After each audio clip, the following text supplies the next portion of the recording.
세속적인 욕망 가운데는 돈에 대한 욕망, 명예에 대한 욕망, 권력에 대한 욕망 여러 가지가 있는데요. 특별히 청년의 때에는 굉장히 강한 욕망 가운데 하나가 있어요. 그게 뭐냐면 바로 친구에 대한 욕망입니다. 그러니까 친구가 많아야 돼요. 친구가 없으면 큰일 나는 게, 특별히 어릴 때, 젊었을 때는 친구가 많아야 된다라는, 친구가 있어야 된다라는 그런 소망이 굉장히 강한 때입니다. 그 친구를 정말 사랑하고 위해서 친구를 원한다기보다는 내가 있어 보여야 되기 때문에, 그래서 친구를 원할 때가 많이 있습니다. 내가 외롭지 않아야 할 뿐만 아니라 내가 외롭지 않아 보여야 되는 거예요. 그래서 청년 때는 SNS를 많이 해요. 인스타 같은 데다가 막 친구들이랑 막 뭐 하는 거를 많이 올리게 됩니다. 그 왜 그러냐면 나 이런 사람이야 라고, 약간 액세서리 같은 거죠. 친구가 나에게 필요한, 나를 높여주는, 나를 멋있어 보이게 하는 그런 용도로, 그래서 이제 친구들을 이렇게 보여주고 싶어 하고, 또 그 SNS에서 막 우리가 볼 때 오글거리는 그 교류들이 사실은 다 그런 연유에서 나오는 것입니다. 자, 그만큼 청년의 때, 어렸을 때에 친구가 중요하잖아요. 친구를 원하잖아요. 근데 불행하게도 오늘 본문의 다윗은 어려서부터 아주 외로운 소년이었습니다. 뭘 보면 알 수 있냐면, 다윗을 이제 기름 붓는 과정을 보면 알 수가 있습니다. 사무엘이 이새의 집에 가가지고 이제 왕을 삼을 사람을 내가 기름 붓겠다 하는데, 이제 그 아버지 이새가 아들들 후보를 다 내놓은 겁니다. 그런데 아무리 큰형부터 계속해서 지나가도 도무지 하나님 마음에 드는 사람이 없다라는 거예요. 그래서 이 아들들이 다냐라고 물으니까 그제서야 아버지가 뭐라고 이야기하냐면, 아유, 우리 막내가 하나 더 있기는 합니다. 그런데 저기서 지금 양치고 있습니다. 이건 무슨 얘기냐면, 그 아버지조차도 그 아들 취급을 제대로 하지 않았다라는 걸 볼 수가 있어요. 그러니까 대개는 막내를 가장 이뻐하고, 사실 요셉도 막내이기 때문에 가장 사랑을 받았잖아요. 그런데 이 집은 거꾸로 막내가 가장 천대받고 소외받는 집이었어요. 그래서 그 귀한 자리에 구경이라도 시켜주지, 아버지가 생각할 때 넌 깜이 아니야라고 한다면 그 축복된 자리에 구경이라도 시켜줘야 되는데, 가장 귀찮은 일, 천한 일을 막내에게 맡겨버리고 자기들끼리 모여 있는 거예요. 여러분 한번 생각을 해보세요. 가족 식구들이 나만 쏙 빼놓고 어디 좋은 데 가서 식사를 했다. 가족 식구들이 나만 쏙 빼놓고 어디 좋은 데 놀러 갔다. 여러분, 그거 얼마나 서러운 일이겠습니까? 그런데 이 다윗은 어려서부터 그렇게 소외됐어요. 또 사무엘상 17장으로 넘어가면은 그저 아버지 심부름 시키는 대로 순종해서 형들의 안부를 묻고 형들에게 먹을 것을 갖다 주고 하는 역할을 다윗이 하는데, 다윗이 그 얼마나 고맙습니까? 형들에게. 근데 고마움을 받기보다는 그 형들이 막 동생을 구박하는 걸 보게 돼요. 아주 무시하고 막 그러는 거를 보게 되어집니다. 그래서 다윗이 시편 27편 10절에 뭐라고 고백했냐면, 내 부모는 나를 버렸으나, 그렇게 고백을 했어요. 무슨 얘기예요? 가족 가운데 자기가 구성원이기는 함에도 불구하고 자기는 어렸을 때부터 거의 고아처럼 자랐다라는 거예요. 그러니까 이 다윗은 굉장히 외로운 소년이었죠. 자, 그러면 그 친구가 없는 다윗은 그렇게 외로운 시절을 어떻게 보냈을까요? 어렸을 때의 다윗의 모습을 보여주는 이미지가 있는데, 그게 바로 11절과 사무엘상 17장 15절에 나오는 반복되는 말입니다. 그것은 그는 양을 지키나이다. 그는 양을 지키나이다. 가족들과 함께 맛집을 다닌 것도 아니고 놀이동산을 가거나 해외여행을 간 것도 아니고, 그는 항상 어디에 있었냐면 들판을 지키는 외로운 소년이었다라는 것을 보게 되어집니다. 여러분들도 혹시 어린 시절을 그렇게 혼자 보낸 분들이 계신지 모르겠는데요. 외롭게 들판에서 친구도 없이 혼자 양을 치는 이 다윗의 모습, 얼마나 다윗 스스로에게도 별로 기억하고 싶지 않은 기억일까요? 우리 청년들 중에도 제가 어렸을 때 왕따를 당했습니다, 이런 거 얘기해 주는 청년들이 있었어요. 근데 어렸을 때를 별로 기억하고 싶지 않아요. 잊어버리고 싶은 기억이다라는 사실이죠. 자, 그런데 여러분 놀랍게도 바로 그 외로운 어린 시절, 그 시절을 하나님이 보시고 그 다윗의 모습을 보시고 하나님이 이놈을 왕으로 삼아야 되겠다라고 결정하셨다라는 거예요. 이게 도대체 어떻게 된 일일까요? 하나님께서 다윗을 선택하신 이유는 바로 그 들판에 혼자 있었던 다윗 때문이었다라는 거예요. 이새의 집에 가서 거기서 고른 게 아니에요. 하나님이 이미 다윗을 보시고 마음의 결정을 내리셨어요. 사무엘상 13장을 보면은 그 말씀들을 보면 이미 하나님이 다윗을 마음에 합해했다라는 걸 알 수가 있어요. 그래서 이새의 집으로 하나님이 일부러 사무엘 선지자를 보내신 거예요. 자, 그만큼 이 다윗의 들판에서의 외로운 그 시간들이 하나님이 다윗을 기름 붓겠다라고 결정하시는 그 이유가 되었다라는 것인데요. 그러면 다윗은 들판에서 뭘 하고 있었을까요? 다윗은 들판에서 어떤 시간을 보냈기 때문일까요? 결론부터 말씀드리면 다윗은 들판에서 하나님이 기뻐하시는 예배자의 삶을 살았습니다. 할렐루야. 네, 그가 예배자였다라는 증거는 굉장히 많은 곳에서 우리가 찾을 수가 있는데 시편 22편 우리 다 같이 읽어보겠습니다. 시작. 오직 주께서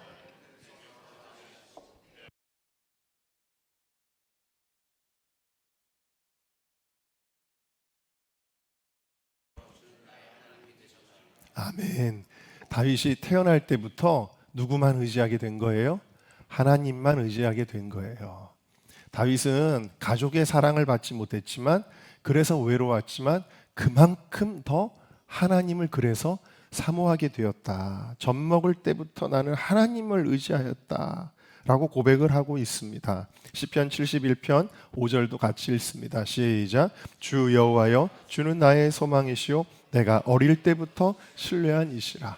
그러니까 다윗에게 유일한 친구는 누구였냐면 어렸을 때부터 유일한 친구는 하나님이셨어요. 하나님 외에 그 곁에 그가 믿고 의지하는 사람이 없었다라는 것입니다. 시편 23편 여러분 잘 아시는 말씀이죠. 우리 함께 읽어보겠습니다. 시작. 여호와는 나의 목자시니 내게 부족함이 없으리로다. 그가 나를 푸른 풀밭에 누이시며 쉴 만한 물가로 인도하시는도다. 다윗이 뭘 하고 있었어요? 양치는 목동이었다 그랬잖아요. 자, 이 시편 23편은 다윗의 실제 경험인 거예요. 자기가 어렸을 때 양을 쳤기 때문에 나온 고백이죠. 어린 시절 들판에서 양을 돌본 경험이 하나님을 이해하는 언어가 되었다라는 사실입니다. 친구 한 명 없는 그 들판에서 그는 하나님을 예배하는 사람이었다라는 사실입니다. 자, 그래서 그가 이미 예배자로 준비가 되어 있었기 때문에 사울이 마음이 괴롭고 여러 가지 악신에 시달려서 그가 번뇌하고 있을 때에 좀 기름 부음이 있는 예배자가 없느냐라고 사울이 왕이 찾은 거예요. 근데 이미 그때 다윗은 준비되어 있었다라는 것이죠. 사무엘상 16장 18절을 같이 읽습니다. 시작. 소년 중 한 사람이 대답하여 이르되 내가 베들레헴 사람 이새의 아들을 본즉 수금을 잘 타고 용기와 무용과 구변이 있는 준수한 자라. 여호와께서 그와 함께 계시더이다 하니라. 아멘. 그러니까 이미 정평이 나 있는 거예요. 은정교회 예나임 워십의 청년부에 아주 기름 부음이 있는 찬양 인도자가 있습니다. 연주자가 있습니다. 이미 소문이 난 거예요. 우리 청년들이 그런 소문이 날 줄로 믿습니다. 네. 그래서 다윗을 데려다가 진짜 수금으로 연주를 시켰어요. 수금 여기 있잖아요. 비슷한 거. 네, 저거랑 조금 다릅니다. 어쨌든 수금으로 연주를 했어요. 그랬더니 여러분 그냥 음악이 아니에요. 이거는 그냥 음악이 아니고 이것은 기름 부음이 있는 예배 음악이었어요. 그러니까 악신이 견디지를 못하고 떠나가게 되었다. 영적 권세가 있는 예배였다라는 것입니다. 다윗은 이미 수금을 잘 타고 찬양과 음악에 익숙하며 하나님의 임재가 함께하는 사람으로 알려져 있었다라는 것입니다. 제가 이번에 오셨던 선교사님, 장창근 선교사님, 거기 스텝으로 섬기는 한 간사님이 제가 영종도에 갔을 때 혼자서 피아노를 치면서 이제 거기서는 이제 왓치라 그러는데 1시간을 이제 하나님 앞에서 파수하면서 예배드리는 그걸 하는 거를 봤어요. 근데 굉장히 기름 부음이 있는 거예요. 너무 은혜가 돼요. 혼자서 하는데도. 그래서 나중에 물어봤어요. 어떻게 이렇게 어려서부터 음악을 잘하셨냐고 물었더니 자기가 처음에 그 자원자를 찾고 예배자로 그거 할 때 자기는 C 코드도 제대로 못 잡고 그랬었대요. 코드도 겨우 기본 코드 하나 C 코드 잡고 G 코드 잡고 그 정도밖에 안 됐고, 더더군다나 목소리가 모기 소리 같아가지고 사람들이 목소리 좀 내, 안 들려 라고 이야기를 할 정도로 소리가 너무 자꾸 자기 깐에는 최대한 소리를 낸다고 하는데도 사람들이 너 안 들려 안 들려 그러는 아주 목소리가 약했었대요. 그런데 계속 이 하나님 앞에 순종함으로 그 예배의 자리를 지키면서 연주를 하고 찬양을 부르는데 어느 날부터 갑자기 목소리가 탁 열리더래요. 그리고 원래는 그 반주만 하기도 급급한 사람이었는데 어느 날부터 자기가 보지도 않고 건반을 자유자재로 막 치고 있더라는 거예요. 여러분, 이게 뭐예요? 하나님께서 부으시는 기름 부음인데 이 기름 부음이라고 하는 게 하루 이틀에 되는 게 아니라는 거잖아요. 이게 꾸준히 하나님 앞에 예배할 때 부어지는 것이거든요. 자, 그런데 다윗이 이렇게 놀라운 영적 권세를 나타냈다라는 것은 하루 이틀에 된 게 아니라 다윗이 어려서부터 늘 들판에서 하나님께 예배할 때에 하나님이 기름 부어 주셨다라는 사실이에요. 우리 카페에서 일하시는 분들이 때로는 손님이 없어요. 정말 들판 같은 곳인데 그곳에서 뭘 하는 거예요? 남는 시간에 하나님을 예배하는 축복이 있는 것이죠. 자, 여러분, 이와 같이 다윗에게는 친구가 없었지만 그에게는 하나님과의 친밀함이 있었습니다. 특별히 여러분 잘 아시는 시편 8편도 되게 중요한 건데요. 같이 한번 읽어보겠습니다. 시작. 주의 손가락으로 만드신 주의 하늘과 주께서 베풀어 두신 달과 별들을 내가 보니 사람이 무엇이기에 주께서 그를 생각하시며 인자가 무엇이기에 주께서 그를 돌보시나이까. 굉장히 유명한 찬양의 가사로도 쓰이는 시편 말씀인데요. 여러분, 많은 신학자들은 이 시편을 뭐라고 이야기하냐면 다윗이 어린 시절 들판에서 양칠 때에 이 팔레스타인에서 양치는 사람들은요, 이제 그 양들을 데리고 그 계절에 따라서는 양들과 함께 우거하면서 밤에도 양들과 함께 들판에서 자는 거예요. 자, 그러니까 들판에서 밤하늘을 바라보면서 지었던 노래다. 혹은 그때를 회상하며 지었던 노래다. 그러니까 다윗은 실제로 들판에서 예배했던 사람이기 때문에 이런 가사가 나올 수 있었다라는 거예요. 주의 하늘과 주께서 베풀어 주신 달과 별들을 내가 봅니다. 그 고백이 나왔다라는 것이죠. 그러니까 도시에 사는 사람들은 절대로 만들 수 없는 그 찬양의 가사들이 여기 그 다윗의 영성이 나오고 있었다라는 것입니다. 그리고 그가 골리앗을 쓰러뜨리고 나서 20살이 채 안 된 때로부터 그가 나중에 30살의 왕이 될 때까지 10년이 넘는 세월을 그는 사울에게 쫓기는 아주 고난의 시절을 보냈는데 그때 수많은 시편들이 쏟아져 나와요. 그러니까 다윗은 굉장히 청년 시절이 아주 괴로운 시절이었거든요. 그런데 그 시절에도 계속해서 다윗은 하나님을 예배하는 걸 우리가 시편을 통해서 볼 수가 있어요. 새벽에도 예배하고 밤늦게도 예배하고 손을 들고 예배하고 하나님께 자기의 마음을 다 쏟아놓고 예배하는 그 예배의 경험들이 바로 시편으로 완성이 된 것이죠.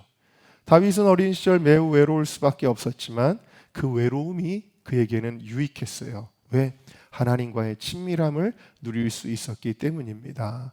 여러분, 그리고 특별히 우리 청년들, 세상 친구에 목마르지 말고 예수님을 친구 삼으시기를 주님의 이름으로 축복합니다. 왜냐하면 세상의 친구들에 대해서 이 성경은 이렇게 이야기를 합니다. 잠언 19장 6절 읽습니다. 시작. 너그러운 사람에게는 많은 사람이 아첨하며 사람마다 친구가 되느니라. 그러니까 이 친구 관계는 진심이 아니죠. 이익에 따라 움직이는 관계를 말하는 것이죠. 잠언 19장 4절도 읽습니다. 재물은 많은 친구를 더하게 하나 가난한즉 친구가 끊어지느니라.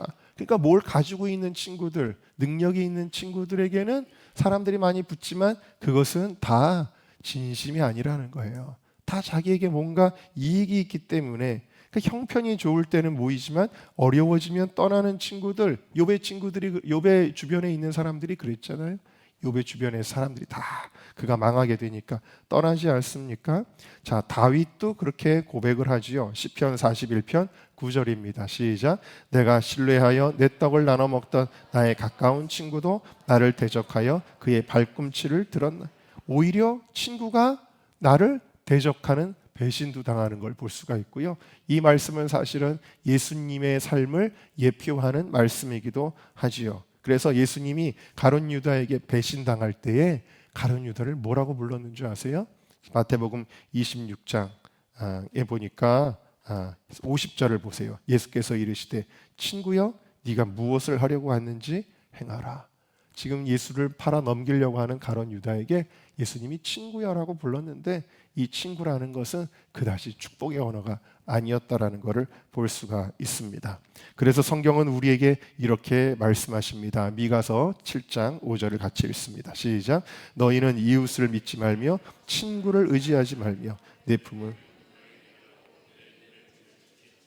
사람을 의지하지 말라는 거예요. 이웃도 믿지 말고, 또 심지어는 아내에게도 네가 할 얘기 못할 얘기 가려야 된다, 그렇게 얘기를 하셔요.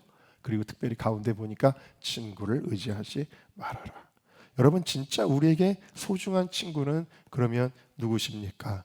요한복음 15장을 다 같이 읽겠습니다. 시작. 사람이 친구를 위하여 자기 목숨을 버리면, 자, 여기까지만 읽을게요. 여러분, 목숨을 버릴 수 있는 게 진짜 친구라는 거예요.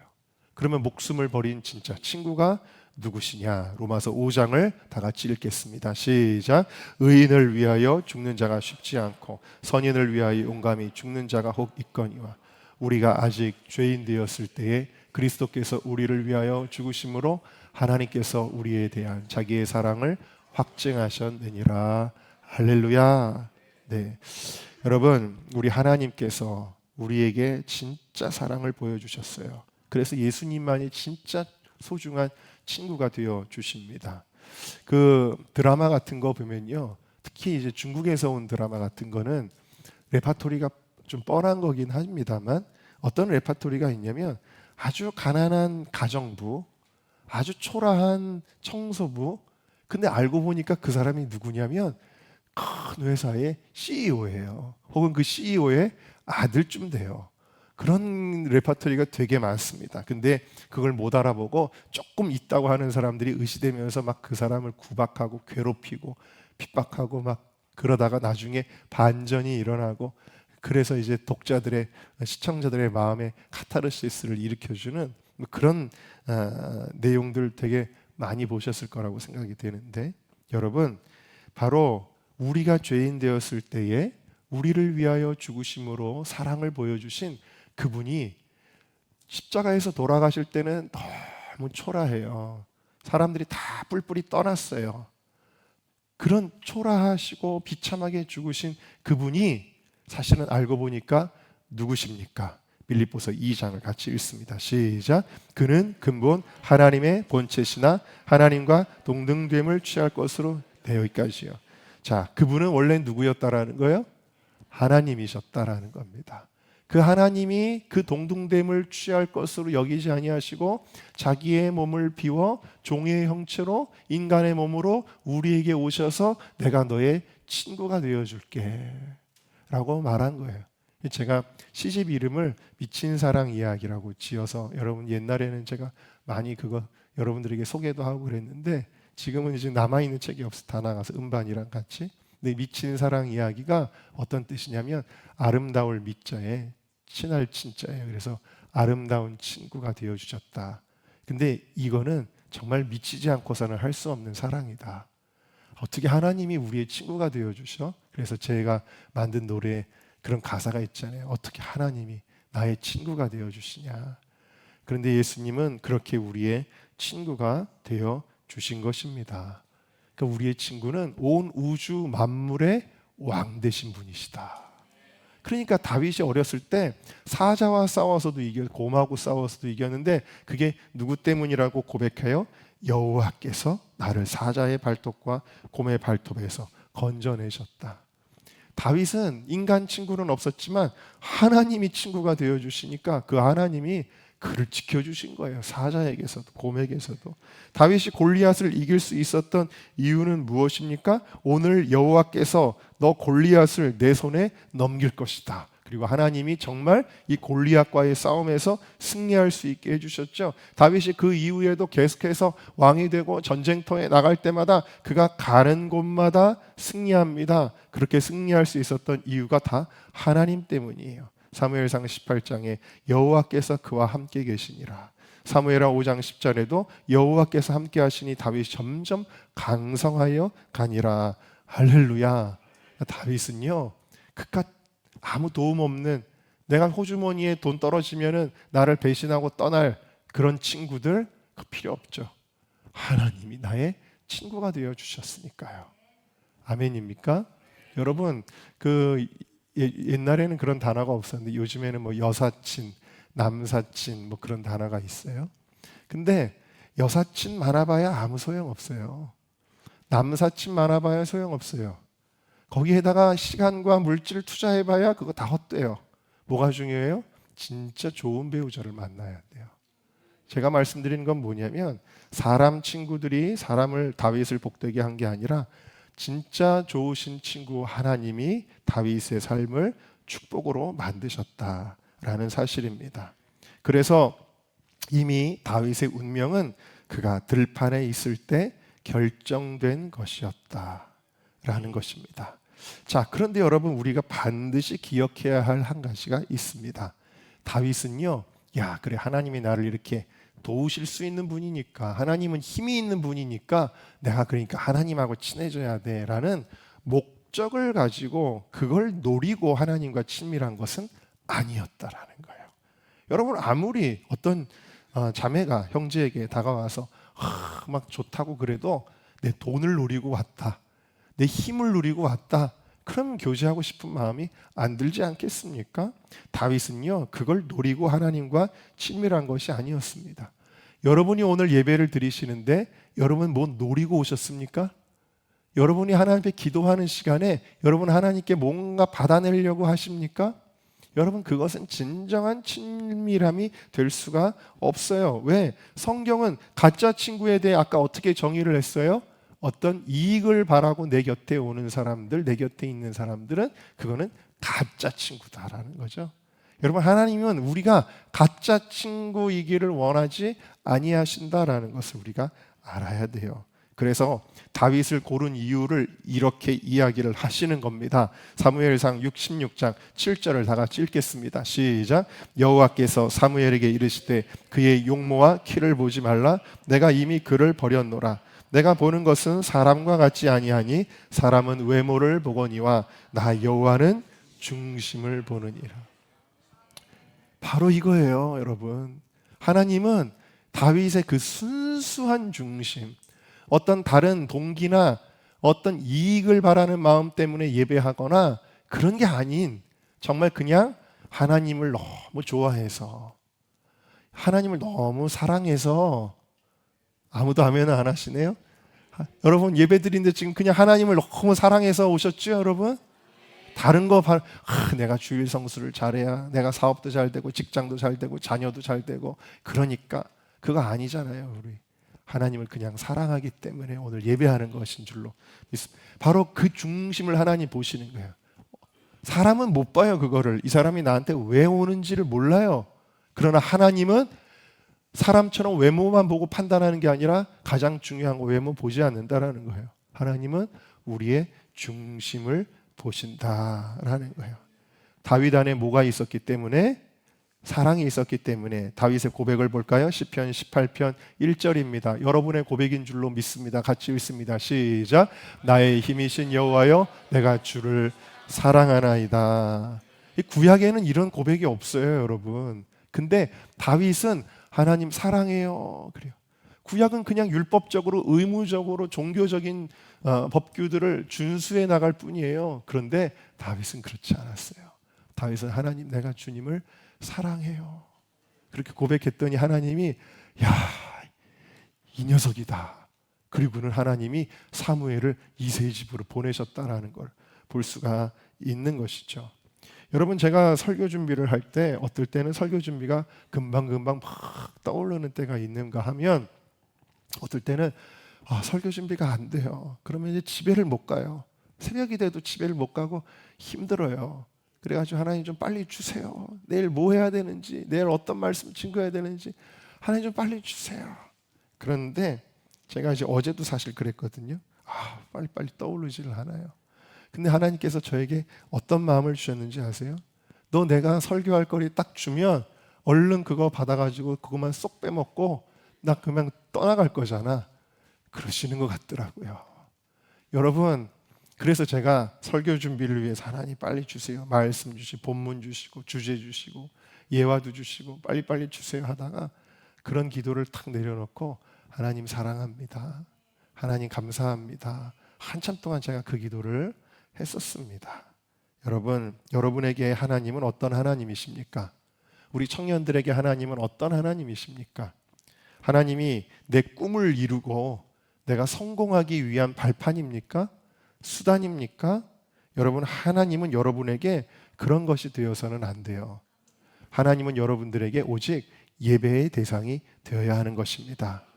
우리가 예배자가 되어야 된다. 다윗은 어려서부터 예배자였다. 예배자 하는데 참된 예배자가 그래서 뭐라고 말씀하고 계세요? 요한복음 4장을 같이 읽겠습니다. 시작. 아버지께 참되게 예배하는 자들은 영과 진리로 예배할 때가 오나니 곧 이때라. 아버지께서는 자기에게 이렇게 예배하는 자들을 찾으시느니라.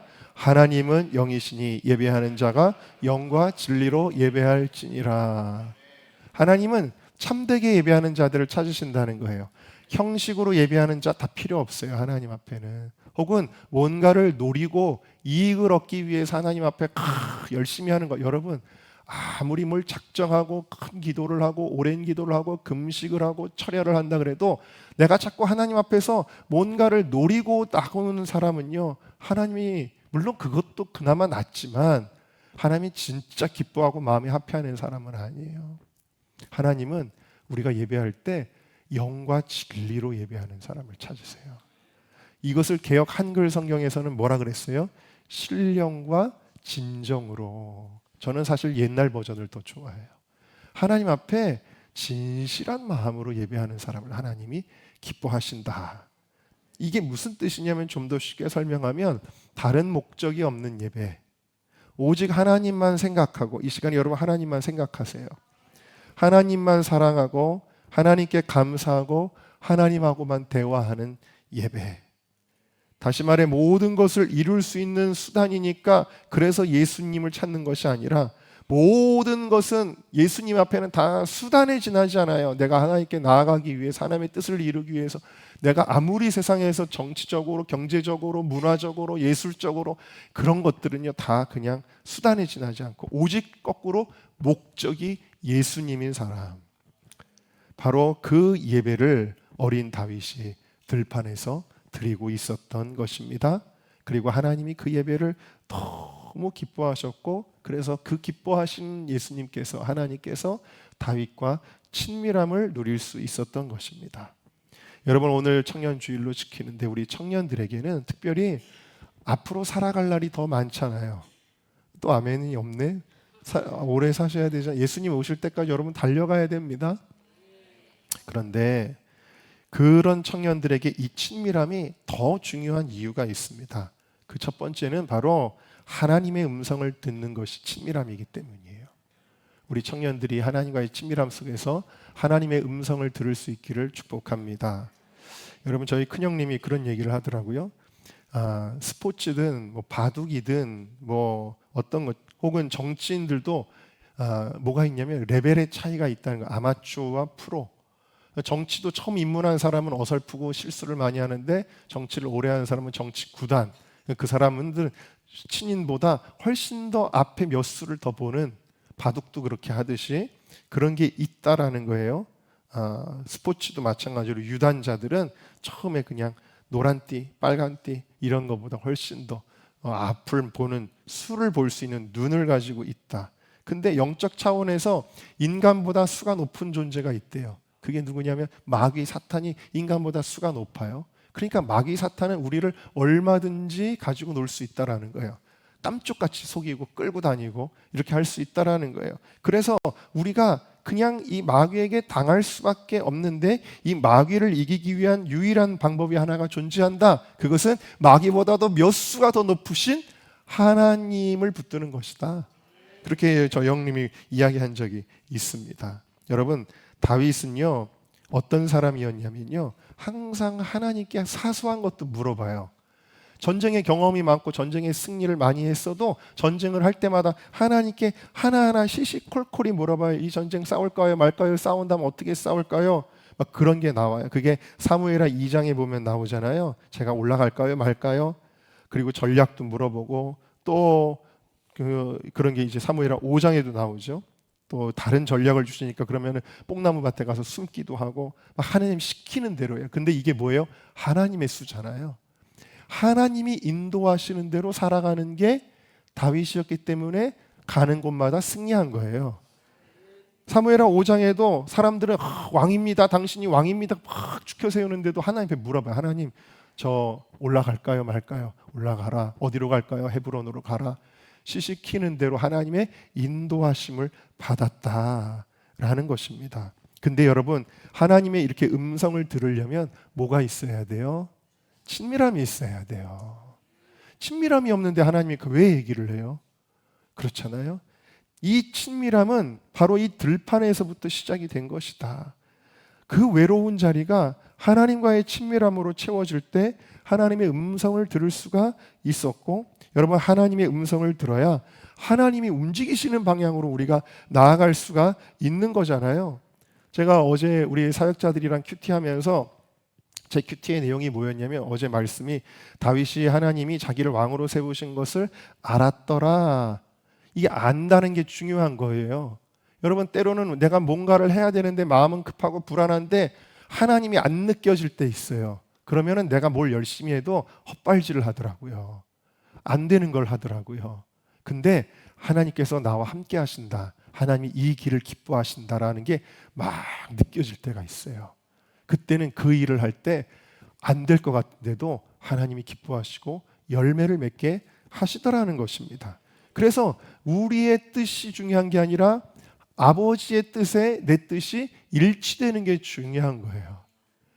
내가 어떤 마음을 갖는 게 중요한 게 아니라 하나님의 마음에 내 마음이 일치되는 것. 그것은 하나님의 음성을 들어야 돼요. 여러분이 은사적으로 들으라는 얘기야. 은사적으로 들으려고 하는 사람들은요 실수를 너무 많이 해요. 잘못 듣기 때문에. 제가 말씀드리는 거는 그런 게 아니에요. 내가 하나님의 진짜 그것을 잘 분별할 수 있는 친밀함.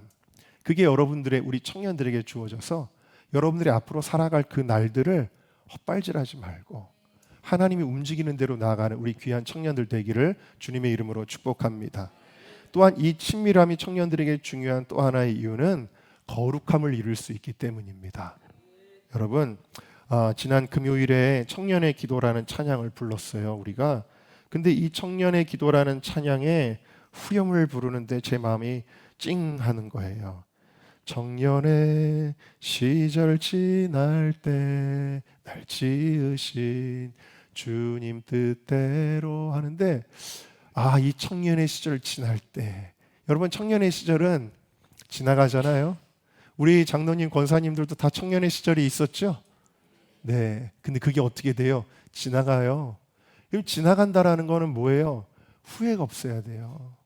후회가 없어야 되는데 다윗은요 항상, 오늘 다윗의 좋은 것만 얘기하지만 다윗도 정말 뼈저리게 피눈물로 후회했던 일들이 있습니다. 그게 뭐였죠? 바로 밧세바와 간음한 일이에요. 그 청년의 정욕을 이기지 못하고 그가 음란에 빠졌던 것입니다. 그런데 여러분, 이 음란은 모든 인생을 망쳐버려요.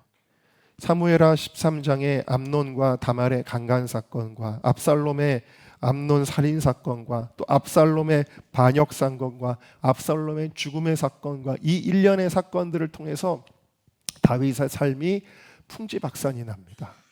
너무 괴로운 고통을 당하게 됩니다. 근데 그게 뭐 때문에 일어났냐면 그 단 한순간에 끊는 정욕을 이기지 못한 그 음란의 죄 때문에 이 청년 다윗 왕이 그냥 무너지고 말았거든요. 자, 그런데 여러분, 이 무너짐은 무엇으로부터 비롯되었을까요? 사무엘 하 11장 말씀을 보면 다윗이 나태해져 있고 다윗이 하나님과 교제가 끊어져 있는 모습을 보게 되어집니다. 다윗이 어려서 외로울 때는 주님과의 친밀함이 있었는데 다윗이 고난을 받으며 핍박을 받으며 광야를 쫓겨다닐 때는 하나님과의 친밀함이 있었는데, 쉽게 말하면 여러분들이 어려운 일 당할 때, 병 났을 때, 사업이 어려워졌을 때, 군대 가서 막 청년들 훈련소에 가면은 막 교회 가서 예배 드리는데 막 눈물 나죠? 그 친밀함이 있었는데 오히려 편안해지니까 어떤 모습이냐면 다윗이 예배 대신에 큐티하는 거 대신에 기도하는 거 대신에 뭐에 빠져 있냐면 스마트폰에 붙잡고 침대에서 혹은 소파에서 뒹굴뒹굴 굴르고 있는 거예요. 하루 종일 스마트폰 보면 쇼츠 넘기고 있는 거예요. 이게 다윗의 사무엘하 11장의 모습이거든요. 여러분, 그때 어떤 일이 일어나요? 다윗에게 유혹이 탁 눈에 보이는 거예요. 어떤 여인이 벌거벗고 목욕하는 걸 보고 참지 못하고 그만 죄를 짓고 말게 되었다라는 거죠. 그래서 다윗이 나중에 회개할 때에 뭐라고 고백을 합니까? 주의 얼굴을 내게서 돌이켜주세요. 내 영을 새롭게 해주시고 주님, 나를 주 앞에서 쫓아내지 마시고 주님이 성령을 내게서 거둬가지 마세요. 여러분, 이게 뭐죠? 하나님과의 친밀함을 잃어버렸을 때 괴로워하는 다윗의 모습이다 라는 거예요. 여러분, 우리가 기억할 것은 무엇입니까? 성경의 사람들이, 하나님의 사람들이, 여러분, 성경에 뿐만 아니라 우리가 뉴스를 보다가도 하나님의 사람들이 음란으로 무너지는 것을 볼 때가 있는데, 여러분, 성경에 삼손, 솔로몬, 루벤, 유다, 하나님의 사람들이 다 이런 죄 때문에 무너지거든요. 반면에 요셉, 다니엘, 사무엘, 요한, 이런 사람들은 하나님과의 친밀함으로 거룩함을 지키고 있어요. 이 친밀함이 여러분 바로 우리가 거룩한 삶을 살 수 있는 원동력이다, 힘이다라는 거예요. 인간의 힘으로는 죄를 이길 수가 없어요. 절대로 인간의 힘과 의지로는 이길 수가 없어요. 여러분, 우리는 하나님과의 친밀함만이, 그 더 큰 가치만이, 더 큰 즐거움만이 그 세상의 헛된 즐거움을 이길 수 있는 자가 될 줄로 믿습니다. 우리 청년들이 거룩한 삶을 살기를 주님의 이름으로 축복합니다. 그래서 청년의 시절 지날 때 내가 죄와 방탕과 술 취함과 음란으로 너무 허송세월을 했어라고 후회하지 않기를 원합니다. 시편 24편을 우리 다 같이 읽겠습니다. 시작. 여호와의 산에 오를 자가 누구며 그의 거룩한 곳에 설 자가 누구인가? 곧 손이 깨끗하며 마음이 청결하며 뜻을 허탄한 데 두지 아니하며 거짓 맹세하지 아니하는 자로다. 다윗이 또 이렇게 이야기를 합니다. 시편 119편 시작. 청년이 무엇으로 그의 행실을 깨끗하게 하리이까? 주의 말씀만 지킬 따름이니. 여러분, 거룩은 내가 어떤 규칙을 그냥 억압으로써 지키는 게 아니라, 여러분, 더 큰 사랑에 사로잡히는 삶이 거룩이에요. 하나님과의 사랑, 죄와의 사랑이 아니라 하나님과의 사랑에 사로잡히면 이 죄는 힘을 잃고 물러가게 되어져 있는 것입니다. 여러분, 그래서 이 다윗의 어린 들판에서의 다윗은 하나님 앞에 거룩함으로 준비되었던 그 시간이었다라는 것을 기억할 수가 있습니다. 물론 그가 언제까지나 들판의 양치기로 사는 것은 아니죠. 그래서 그가 나중에는 왕이 되기도 하였습니다. 이제 양치기가 아닙니다. 그는 들판에 있지 않고 왕궁에 있습니다. 여러분들이 언제까지나 들판에 있을 수는 없죠. 그러나 우리가 기억할 것이 있습니다. 왕궁에 있는 다윗도 이 들판의 영성을 계속 지킬 수 있었던 것이 있는데, 그게 뭐였는지 아시겠어요? 그게 바로 성전에 대한 열심이었어요. 시편 69편 9절에 주의 집을 위하는 열성이 나를 삼켰다. 다윗은 왕궁에 있기보다도 어디를 더 좋아했냐면 성전에 있기를 더 좋아했습니다. 우리가 잘 아는 시편 84편 10절에 나오는 거예요. 내가 다른 곳의 첫날보다 하나님의 집에 있는 게 더 좋다. 문지기로 있는 게 더 좋다. 그리고 제가 또 좋아하는 말씀 시편 27편 4절 우리 다 같이 읽어보겠습니다. 시작. 내가 여호와께 바라는 한 가지 그것을 구하리니 곧 내가 내 평생에 여호와의 집에 살면서 여호와의 아름다움을 바라보며 그의 성전에서 사모하는 그것이라. 그러니까 여러분, 이 들판의 영성은 결국 무엇으로 나타나게 되었느냐? 다윗의 성전을 사모하는 마음이었다. 우리 청년들 앞으로 정말 하나님이 축복하는 정말 중요한 비결은 뭐냐면 성전을 사랑하는 거예요. 이 성전을 아버지 집으로 여기고 이 성전에 날마다 나와 예배하고 기도하는 여러분들이 되시기를 주님의 이름으로 축복합니다. 결단은 누구나 할 수 있어요. 청년들은 또 결단을 쉽게 해요. 어르신들은요 결단을 잘 안 해요. 무섭거든요. 그랬다가는 내 인생이 어떻게 잘못될 것 같거든요. 그래서 경험이 많아서 그래요. 근데 청년들은 가슴은 뜨겁고 경험은 없다 보니까 갑자기 내 삶을 갑자기 예전에 좀 많이 봤어요. 옛날에 그 경배와 올레이션스 경배와 찬양집 할 때 선교사로 가실 분 나오십시오. 그러면은 분명히 다 선교사 안 할 텐데 다 나와요. 선교사예요. 결단을 잘해요 청년들은.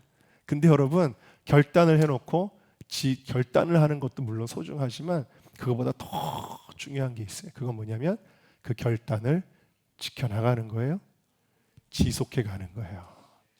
특히 요즘 청년들은 뭘 하다가 며칠 하다가 그만둬요. 아르바이트 하다가 한 3일 해보고 그만두고 막 그러잖아요. 지속을 못 하잖아요. 여러분 우리가 하나님 앞에 결단한 것을 지속해야 되는데 그거를 지키는 거예요. 여러분들이 예배의 자리를 꼭 지켜야 됩니다. 청년들이 주중 예배 잘 지키고 그것뿐만 아니라 매일 교회 나와서 하나님 앞에 기도하는 시간을 지키고 파수하는 것. 그래서 다윗은 파수꾼이라는 단어를 시편에 많이 써요. 시편 130편에도 나오죠. 파수꾼처럼 내가 이 예배의 시간을 파수하겠습니다. 와치하겠습니다. 여러분 그렇게 함으로써 하나님과의 친밀함을 놓치지 않는 거예요. 그냥 개념으로 관념으로 철학으로 하나님과의 친밀함, 하나님과의 친밀함, 아예 그 말은 좋죠. 근데 그거를 지켜낼 수 있는 것은 바로 성전을 사모하는 신앙이다. 우리 청년들이 성전을 사모하시길 주님의 이름으로 축복합니다. 자, 오늘 말씀을 마치면서 다시 한번 이 다윗의 어린 시절을 여러분들에게 사진으로 한번 보여드리겠습니다. 여러분 어떠신가요? 이것이 다윗의 어린 시절의 모습입니다. 하나님과의 친밀함. 세상 친구는 없어도 하나님과의 친밀함. 제가 이 말씀을 준비하다가 갑자기 우리 김승현 교육사 얘기가 생각이 났어요. 김승현 교육사 어렸을 때 하는 부모님이 캐나다로 유학을 보내줘가지고 뭐 원치 않게 뭐 왕따를 당할 수밖에 없죠. 동양인이고 영어도 못하고 그리고 외로운 시절을 보냈대요. 굉장히 어렸을 때 너무너무 외롭고 상처도 많이 받고 그랬었대요. 근데 그 외로운 시절을 다윗은 저 수금을 잡고서는 수금의 정말 달인이 됐는데 우리 청년들도 다 악기 하나씩은 잘하기를 축복합니다. 자, 승현 교육사가 어렸을 때 기타를 그냥 들이치면서 하나님께 예배자로서 준비된 줄로 믿습니다. 그래서 오늘도 이렇게 찬양팀에 서게 된 거는 저 어린 시절이 있었기 때문이다라는 생각이 듭니다. 그래서 아마 하나님이 예언적으로 그때 영어 이름을 데이빗이라고 지어줬나 봐요. 여러분 모두가 다 소년 다윗과 같은 하나님과의 친밀함을 누리는 저와 여러분 다 되시기를 주님의 이름으로 축복합니다.